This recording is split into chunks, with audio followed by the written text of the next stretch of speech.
Well, welcome to the Startup Espresso. I'm Hall T. Martin, the host of the show, where we talk about raising funding for your startup and the time it takes to have an espresso. I hope you enjoy this episode.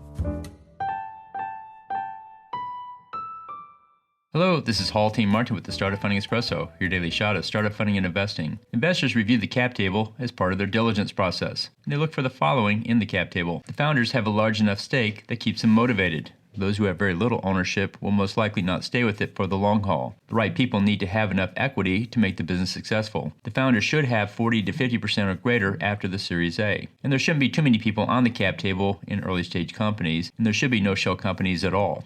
For those who want to use crowdfunding, make sure you create a special purpose vehicle for gathering them into one place on the cap table. Show the cap table in its fully diluted form so as to include options, warrants, and restricted stock. There should not be too much dilution from the investors coming in, especially in the early stages. Thank you for joining us for the Startup Funding Espresso, where we help startups and investors connect for funding. Let's go start up something today.